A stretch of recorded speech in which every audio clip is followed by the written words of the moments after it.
Welcome to the Big Human Toolbox. I am Randi. And I am Todd. Today we'll be talking about strategies for big human, little human relationships.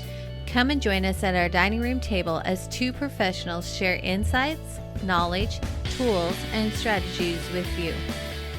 Hi, welcome to the Big Human Toolbox. Today we are going to be talking about our last step of Maslow's hierarchy of needs, self-actualization.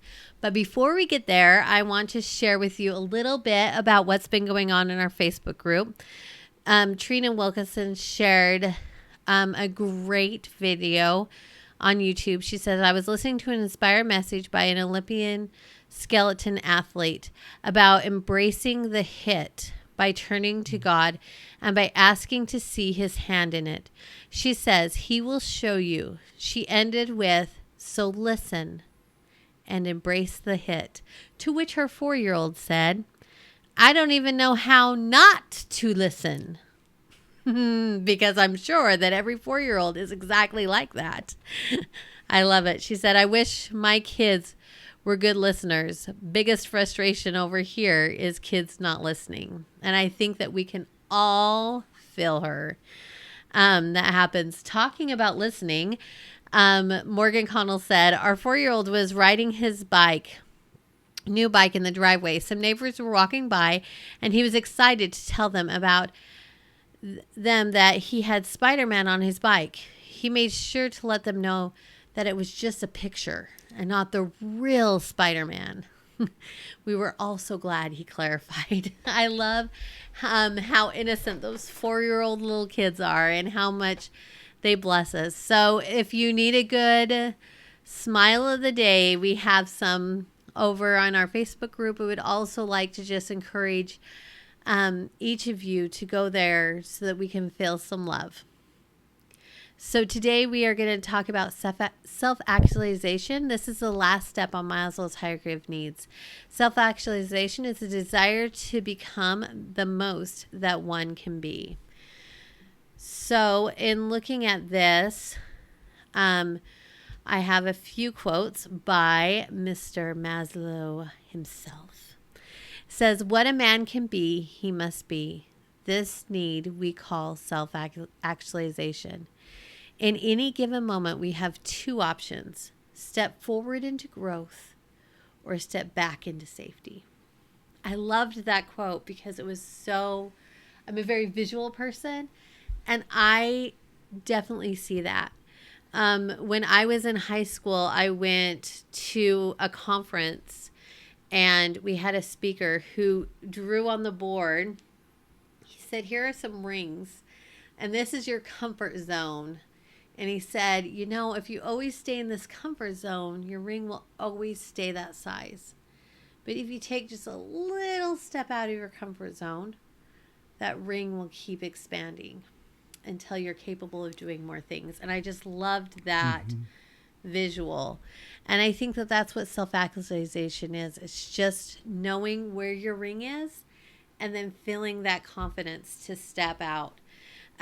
So some strategies that we can use is we can practice acceptance, learning to accept what comes as it comes, live spontaneously. This one's hard for me because I'm very much of a planner and I like to have things go the way I think that they should go. But sometimes we just have to step outside of ourselves. The next one is to appreciate the small things in life, live authentically, develop and demonstrate compassion.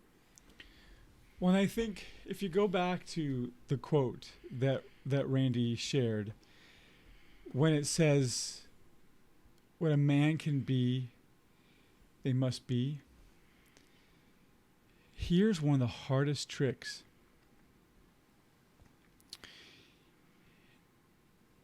Is that we, in order to reach that level, we have to really allow our kids to be themselves.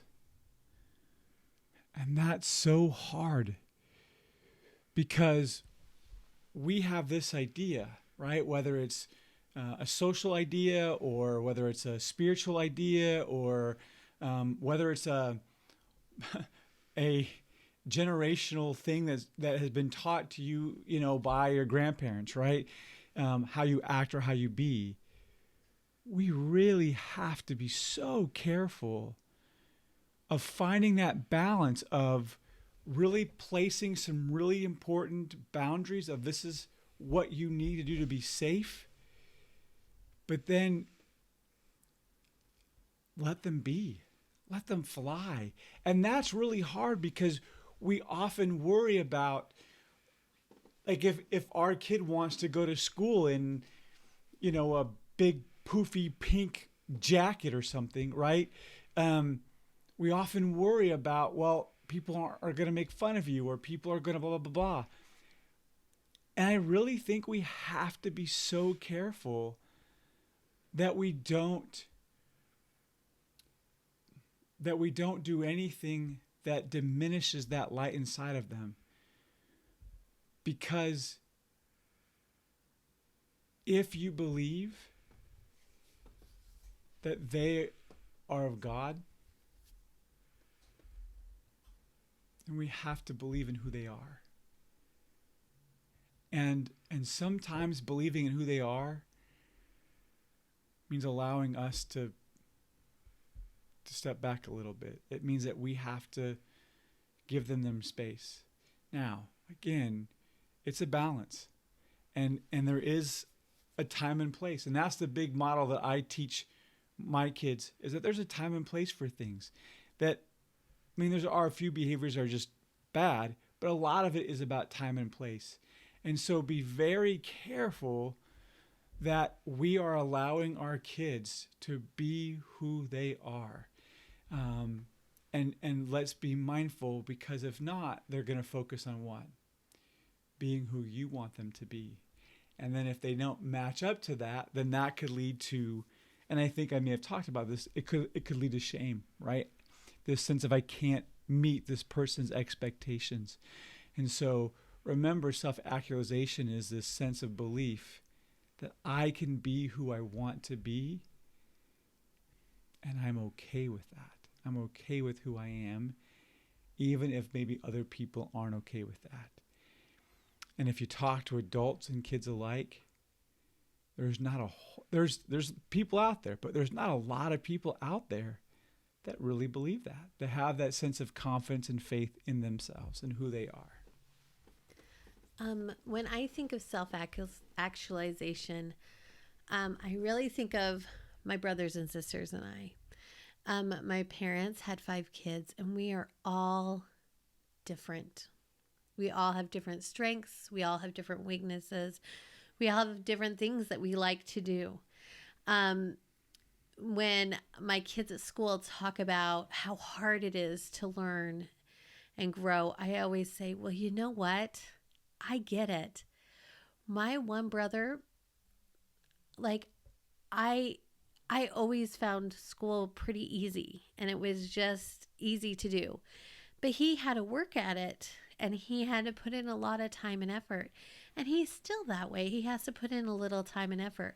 But you know what? My brother, he built his wife the most amazing she shed ever. And he just did it. And he could put stuff together, and that is not how my brain works. I can't go build something or work with my hands the way that he works with his hands. And so I think that self-actualization is figuring out who you are and being okay with that. Being okay with being the person with those flaws and those weaknesses, but also knowing your strengths. We really talked about that last episode, is building on those strengths. And I think that that's part of self-actualization, is being able to really see who you are and where those strengths are coming from, and to see how you can be better and how you can grow. And I think another part of self-actualization, which is a very hard one to do, and that is you're learning how to focus more on yourself than other people. We live in a world where it's very easy to blame somewhere else for their mistakes. We can easily call out their mistakes. We can call out how they're not doing well. But for me, a self-actualized person takes a look at themselves and can look at themselves honestly and say, hey, I did a pretty good job today. Or how I handle this with my little human, or how I handle this with my friend or my wife or whoever. I need to repair. I need to fix this. And remember, living authentically, in my mind, is living with principles versus behaviors, right? Focusing on a principle of behavior, living with integrity, right? And being able to do what you're supposed to do when you're by yourself or when you're with someone else. And living authentically also means with purpose, with meaning, with pride. And I think that these are all things that can get so lost away in our society because we focus so much on tasks and this is how you're supposed to act and this is what we're supposed to do and this is what we have to be, that all these things that are important can become constraints or obstacles into really helping us live authentically with principles. Because if you live with principles you can make decisions with. One day your principle can lead to this behavior, and the other day the principle can lead to a different behavior, right? And it's about living with purpose and meaning and being integritous. And these are some of the things that are so important, but it's difficult to do. Yeah. And I really like that. I think it really goes back to our quote by Dr. Maslow, where he says, what a man can be, he must be. This need we call self-actualization. I think having that drive to have those principles and those values and helping kids reach those principles and values really make a difference. And that really helps them strive to reach for higher things and be higher people and really try to be their best self. In my classroom, we really do work on creating a class culture where we focus on, growing and making mistakes and learning from our mistakes. And on my wall, I have a thing that says, mistakes are expected, respected, inspected, and corrected. I expect mistakes, and you should expect mistakes from your little humans and yourselves. Mm-hmm. We all make mistakes. And that doesn't mean that we're not self-actualized or that we're not some great person. We all make mistakes. But we respect those mistakes enough to take a step back and inspect them and look at how they can be. And is this a principal issue, or is this a me issue, or is this a bad time and moment issue, or how did this mistake happen? And then once we inspect it and we respect it, then we can correct it and we can work on making it better and then become building our same person. Just because we have reached self-actualization doesn't mean that all those other principles that we've talked about for the last weeks aren't still important. We're still going to circle back to those and be working on those every day. Because like we've said, this is not like, it is in the form of a pyramid, but it is not a pyramid that's just going to take you to the top and ta-da, I'm done. You're always going to be working on becoming better and growing and being the person that you're made to be. And I think that is one of the biggest things is that two things is, number one is we judge ourselves really harshly, and we live in this world where we feel like we have to be perfect. And I don't think being self-actualized is about perfection. I think self-actualized person is actually someone who's comfortable with screwing up and who is confident in themselves that just because they screw up, that they're okay, and that the screwing up is a way for them to learn and grow. And that's why one of the things that I'm very cautious about when I parent or when I teach is I hardly ever use the word, I try not to, I'm sure I do, bad or good. Now, I know that there's definitely good and bad, right? Right and wrong. At the same time, I really try not to use the word bad or good when someone makes a choice. Because it for me, is their choice helpful for them or not helpful? And remember, especially our little humans, they have very concrete minds. And so what are they striving to be? Good or bad, right? And that's not what we want. We want them to be self-actualized, which is what? Oh, what I did wasn't helpful. Oh, so next time I will do this. Or, oh, what I did was helpful, so I will keep doing this. But if they think that they're bad, then that can lead to shame. Or if they just think, oh, I can do good, then that could lead to what? Them more concerned about what you want them to do versus what do they need to do to be successful. Yeah. I think that self actualization really is just trying to be the most that you can be.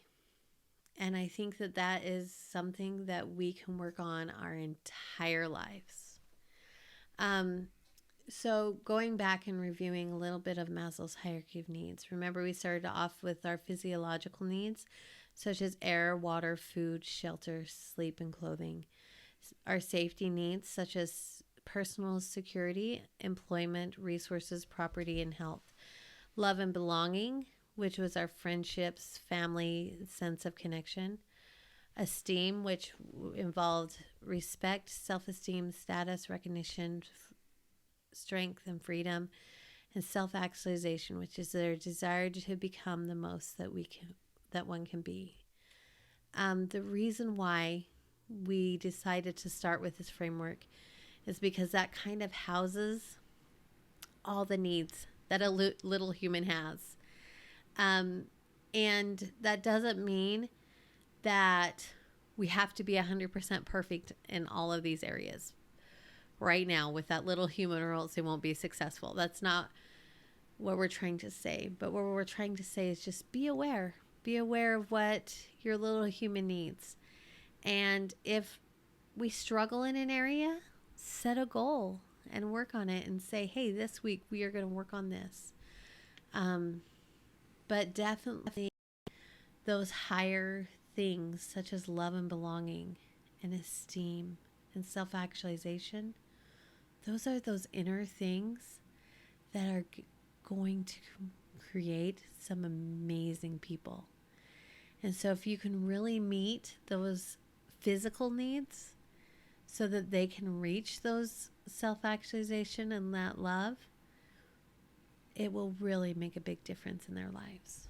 Well, I think and also as I talked about living by principles, right? Sometimes as parents or caregivers, we focus on behaviors. And I'm extremely guilty of what I'm about to say, and it's something that I'm working on, is how many times have we said, stop it, knock it off, change it, right, to our kids? Now, in some cases, it really is stop it, knock it off, change it. But you know what? Here's just one thing that I really believe. Our kids want to do good. They want to be their little best they can be. And And so if they do something that's not in alignment to where they need to be, then maybe they just don't have it yet. And so we have to be careful when we provide consequences, right? If they engage in a certain behavior, right, we say, oh, this is the consequence. But you know what? The true reality is that what we really need to do is look at what's going on, and then really ask ourselves, right? Do our little ones have what they need, right? Like, for example, if your kid has a hard time getting out of bed, right? You could sit there and yell at the kid and say, get to bed, get to bed, get to bed. But what if it's the fact that your kid doesn't feel safe in bed? And what if all you needed to do is just be able um, to provide a lot of stuffed animals? Or what if you need to increase the light? Or what if you needed to have a special night light, right? Those types of things, right? I think for me, this Maslow's hierarchy of needs can guide your parenting, right? So, like, if they're going to go out and play, you can look at their safety needs, right? You can look at throughout my day, is there a sense of structure? Is there a sense of love and belonging?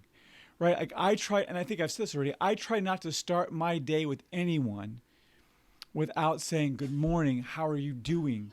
Right? Because sometimes I think we could just take what's happening for granted and we can run with it. And I think for me, I hope that you can use these Maslow's hierarchy needs or other parenting as guidelines, principles, and let these principles help you raise your kids and help you know what you need to do differently or what they need to do differently. And it may not be a timeout, or it may not need to be a spanking, or it may not need to be taking away something for 5 minutes. Maybe there's something they're missing or something that they need that can make them feel safe enough. Because I believe that if someone feels safe enough, if someone feels believed in and valued, they're going to do it, right? Because that's just who they are and that's what they want to do. Another important thing that have talked about, or I think I may have talked about, is if we really believe that this is a upward and downward battle, then one of the important things is we recognizing that we are humans, we're going to make mistakes. But the other aspect is this. We really need to make sure that when a mistake is made, that we really repair. And a repair is not just, I'm sorry. Because that becomes a way out. That becomes, oh, I'm sorry, move on. I really believe in when we make a break, we really have to repair. And what does that look like? It doesn't have to be huge, but what does it look like? The kid and the adult, right, has to recognize what they did wrong. But here are the key pieces that we don't talk about. Empathy. Man, if I'm talking to a kid, hey, when I did this, when I raised my voice, I bet you that made you feel scared, right? What was it like for them? We want our kids to think about what is it like for someone else? And then what am I going to do different? And then sometimes a repair is not necessarily about taking away stuff, but maybe it's about, hey, before you go back outside and play, let's go make cookies together. Let's go do something nice for your sister. Let's go do something nice for your mom.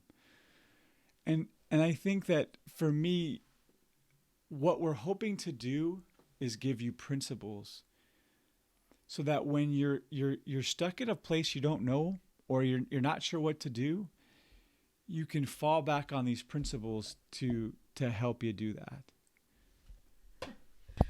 I am so sorry I have not been feeling well lately, and I've had a cold, and it just came right up. But Todd was on such a roll and saying such good things, I didn't want to turn it off because I didn't want to interrupt what he was doing. So pardon my coughs. I'm so sorry. Um, but like Todd was saying, those important things. This is about love. It's about care. It's about compassion. It's about empathy. We are going to talk about a book in one of the upcoming episodes that really focuses on that empathy piece. And it focuses on shame.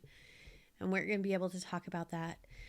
Some of our other upcoming episodes that we're going to talk about is we're going to talk about some strategies to know and help us understand and help our little humans. So although we're done with Maslow's hierarchy of needs, we still have some great things that we want to share with you. So we continue to ask that you share this podcast with friends, share it with those people who that you feel that could use this help. If you have any specific questions or want us to do a podcast on a specific thing, just send us a message. Right now we're on Facebook. We have a wonderful Facebook group. So feel free to ask questions in there. Feel free to ask questions to us. And if you have specific things that you're wondering about, please let us know because we have a really big toolbox and we're happy to share it with you. And I would like to just end with one other important principle. And it's one we're all very familiar with, and that is all this stuff are like seeds. And you plant them and you water them and you'll be surprised. And you don't and sometimes you get upset because your kids aren't always who you want them to be. But you'll be surprised. And so trust, you have to have faith and belief in the principles and in this process. And it happened to me. One day I was unloading the car with the groceries, and all of a sudden I took 2 bags of groceries and I was coming in and I tripped on some steps. And when I tripped on some steps, I fell on the steps and my knees got torn up, and also my toes got tore up because I was wearing flip-flops. And all of a sudden I just run upstairs and I'm in absolute just kind of pain figuring this out. And my Michael, something happened and he knew exactly what to do. Without asking me, he went outside. He cleaned up the mess that happened because I dropped some stuff and it broke all over the place. He then put away all the groceries. And normally he fights to put away groceries. He put away all the groceries. And he allowed me to take care of me. Sometimes we think our kids aren't learning, but they are. So make sure they're learning the right things. Believe in them. Water them, nurture them, and I promise you, you will be surprised at who they'll become. Because remember, it's not so much who they are when they're in your home. It's really about who they are when they're outside of your home that we really want for this to grow. So we challenge you to just do something extra to help your kids realize who they are and to really get some of those principles. One of the things that we tell our son, because he's very artistic, oh, you are such a great artist. And he has really clinged to that, and that has become his identity. And so help your children. That doesn't mean that that's the only thing that they're good at, but help them start to realize that self-actualization and figure out who they are so that they can help to be the best that they can be. Thanks again for watching, and we'll see you next time. Take care. Thank you for taking time to build your toolbox today. If you enjoyed today, please like, subscribe, and think about leaving a rating and review. We also love comments. If you know of someone who could use the information you learned today, please share. We appreciate your time and support. Please follow us on social media. The links are found in the show notes below. Also remember to share your funnies with us. I can't wait to hear your funny stories. See you next time on the Big Human Toolbox.